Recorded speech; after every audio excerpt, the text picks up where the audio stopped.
안녕하십니까. 오세아니아 위클리 이번 주 순서입니다. 해피월드TV와 오클랜드 익사방지협회가 코리안 비치데이 행사를 실시합니다. 오는 5월 14일 오클랜드 서부 무리와이 비치에서 진행될 이 행사는 익사 사고를 예방하기 위해서 실시됩니다.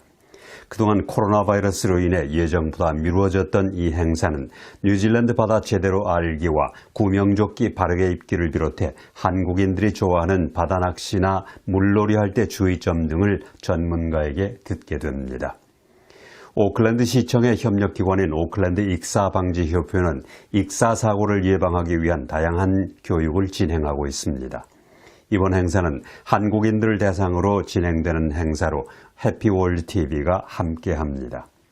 선착순 20명만 참여할 수 있는 1차 코리안 비치데이 행사에 참여를 원하시는 분은 happywtv@gmail.com이나 카톡 아이디 DIANENZ로 신청하시면 됩니다. 간단한 점심이 제공됩니다. 제16대 오클랜드 한인회장과 감사 선거가 5월 15일 토요일에 실시됩니다. 오클랜드 한인회장 후보로는 기호 1번 조효섭, 기호 2번 홍승필입니다. 감사 후보로는 원윤경 씨가 단독 출마해 선거 당일 찬성과 반대 투표로 진행됩니다. 선거관리위원회에 따르면 각 지역 투표소의 선거관리위원과 운영지원팀 그리고 참관인은 오전 7시 30분에 지정 투표소에 모여 투표함을 확인하고 선관위가 봉인지를 투표함에 붙이고 사인한 후 오전 8시부터 투표가 진행됩니다. 오클랜드 시내 5개 지역 투표소에서는 오후 4시에 투표가 마감되고 5시경 한인회관에서 개표 준비가 완료되면 개표를 시작합니다. 선관위에 따르면 유권자 중 시민권자는 뉴질랜드 여권을 가져가야 되고 한국 여권 소지자는 뉴질랜드 내 합법적으로 체류가 가능한 비자 스티커를 여권과 함께 제시해야 됩니다. 투표권은 오클랜드에 거주하는 만 18세 이상의 한민족과 그 가족으로 뉴질랜드 시민권이나 영주권 또는 합법적인 워크비자 소지자로 한인회 정회원과 준회원에게 주어집니다. 단 워킹홀리데이 비자, 학생비자, 방문비자 소지자는 투표권이 주어지지 않습니다. 정회원은 회원 등록을 하고 연회비를 납부한 사람이고 준회원은 회원으로 등록만 한 사람, 명예회원은 한국 외교관과 임원회 의결을 통해 추천받은 사람입니다. 운전면허증을 제시할 경우는 비자 상태에 대한 확인이 있어야 하고 운전면허증의 이름과 비자에 나와 있는 이름이 같아야 합니다. 자세한 내용은 오클랜드 한인회 선거관리위원회로 문의하시면 됩니다. 5월 15일 오클랜드 한인회장과 감사 선거의 개표 상황은 오클랜드 한인회 선관위에서 선정한 해피월드TV가 단독으로 촬영하게 됩니다. 개표 상황 영상은 추후 해피월드TV가 선관위와 뉴질랜드 미디어사에게 제공할 예정입니다. 한편 같은 날 5월 15일 제16대 크라이스트처치 한인회장과 감사 선거가 실시됩니다. 이번 선거에는 메리윤 후보와 한혜정 후보가 출마했고 감사 후보로는 서현식 회계사가 단독 출마해 찬반 투표가 진행될 예정입니다.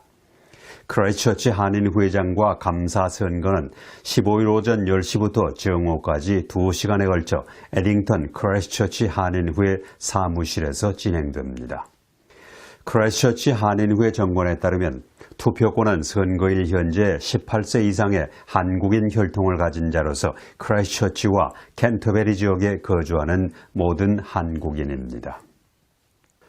영국이 이달 말부터 조심스럽게 해외여행을 재개할 계획인 가운데 격리 없이 영국을 방문할 수 있는 그린 리스트에 뉴질랜드가 포함되었습니다. 지난 금요일에 발표된 영국의 그린 리스트에는 뉴질랜드를 비롯해 호주, 브루네이, 포클랜드, 포르투갈, 싱가포르 등이 포함되어 있는데 이들 나라는 뉴질랜드 시각 5월 17일 오후 4시부터 격리 없이 영국을 여행할 수 있습니다. 또 네팔과 몰디브 여행자들은 5월 12일 오전 4시부터 영국 여행이 가능한데 이들은 출발 전과 귀국 전 코로나 바이러스 검사 확인서를 제시해야 합니다. 뉴질랜드는 현재 영국의 황색 국가에 포함되어 있습니다. 황색 국가에서 온 여행자는 10일 동안 자가격리하고 도착 후 2번의 코로나 바이러스 검사를 받도록 하고 있습니다. 현재 이러한 조치는 영국이 지난 1월 초에 필수적이지 않은 여행을 금지한 이후에 나온 것인데 이번에 실시하는 그린 리스트는 3주마다 재검토됩니다. 인도에서 뉴질랜드로 항공편 입국을 허용하면 뉴질랜드는 재앙 수준의 지역 감염이 발생할 수 있다고 전염병 전문가가 지적했습니다. 멜번 대학의 토니 블레이클리 교수는 인도에서 코로나 바이러스 감염자와 사망자 수가 크게 축소 보고되고 있다고 말했습니다. 블레이클리 교수는 인도에서 감염된 사람들의 수가 전체 인구의 20% 정도가 될 수 있다고 말하고 이는 앞으로 더 많은 예방접종을 통해 언젠가는 점점 줄어든다는 뜻이라고 전했습니다. 그는 또 현재 인도의 상황은 작년 크리스마스 무렵 영국의 감염률보다 10배나 더 높을 것이라고 말했습니다. 블레이클리 교수는 스콧 모리슨 호주 총리가 인도에 있는 호주 시민들을 데려오기 위한 항공기 운항이 오는 15일 재개될 것이라고 발표했지만 뉴질랜드는 이를 따르지 말아야 한다고 말했습니다. 보건당국은 전염성 결핵에 걸린 학생과 접촉했을 가능성이 있는 오클랜드 대학교 직원과 학생을 추적하고 있습니다. 보건의료 책임자는 오클랜드 지역 공중보건서비스에 최근 결핵 사례가 통보됐다고 말했습니다. 결핵에 감염된 오클랜드 대학생은 3개의 과목을 수강한 것으로 알려졌습니다. 페레라 박사는 감염된 학생과 밀접한 접촉을 한 사람은 10명 미만이라고 말하고 이들은 결핵 검사를 받았다고 밝혔습니다. 다른 학생과 교직원의 경우 감염 가능성이 낮은 것으로 알려진 가운데 이들에게는 이메일을 통해 상황을 통보했습니다. 페레라 박사는 결핵의 증상으로는 3주 이상 기침이 지속되거나 기침할 때 피가 섞여 나오는 경우, 이유 없는 체중 감소, 밤에 땀을 흘리거나 피곤함, 숨가쁨 등이 있다고 말했습니다. 결핵 증상이 의심되는 학생은 GP나 대학의 학생 건강 서비스에 연락해 주기를 바라고 있습니다. 뉴질랜드 최고의 역학자가 국제올림픽위원회에 도쿄올림픽은 많은 사망자를 낼 수 있다고 경고했습니다. 베이커 교수는 과거에는 전쟁으로 인해 올림픽이 취소된 적이 있는데 지금 우리는 세계적인 전염병과 전쟁 중이라고 말했습니다. 그는 또 지금도 계속 많은 코로나 바이러스 감염자가 나오고 있어 국제 스포츠 행사인 올림픽은 치르지 않는 것이 옳다고 말했습니다. 베이커 교수는 일본에서는 지금 4차 코로나 바이러스와 싸우고 있고 도쿄에서는 이 코로나 바이러스를 거의 관리하지 못하고 있다고 밝혔습니다. 중국은 호주와의 주요 경제 대화를 무기한 중단한다고 발표했는데 이는 최근 양국 간의 외교적 문제가 불거진 때문으로 풀이됩니다. 호주가 바이러스의 기원에 대한 조사를 요구하고 화웨이가 5G 네트워크를 구축하는 것을 금지한 후 양국 관계가 악화되고 있습니다. 작년에 중국은 와인과 쇠고기 같은 호주 제품에 대해 수입 제재를 가했습니다.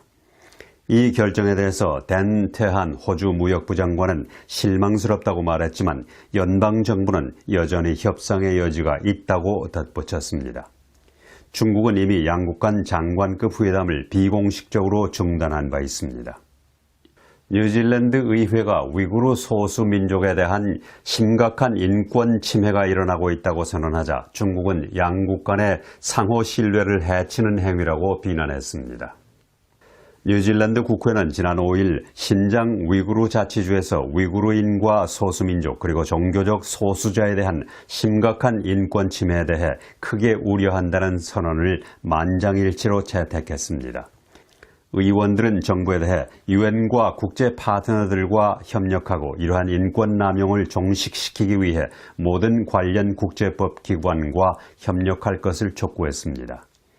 뉴질랜드 국후의 이 선언은 지난 몇 년 동안 약 100만 명의 위구르 무슬림이 강제 수용소에 수감돼 고문과 강제 불임 처리를 받았다는 보고서가 발견된 후 나온 것입니다.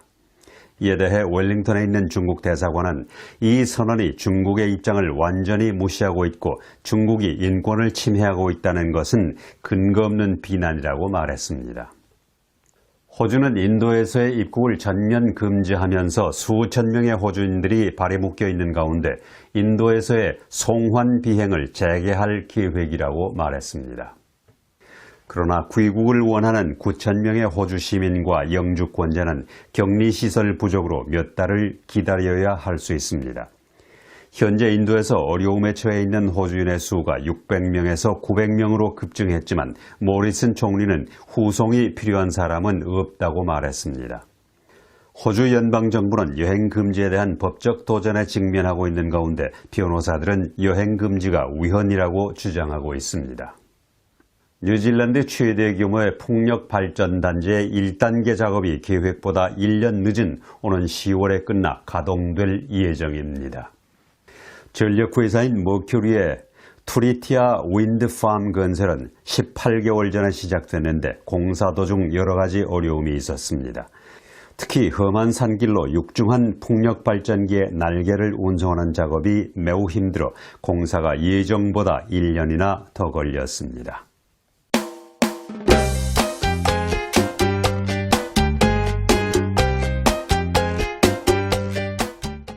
오세아니아 위클리 이번 주 순서를 마칩니다. 감사합니다.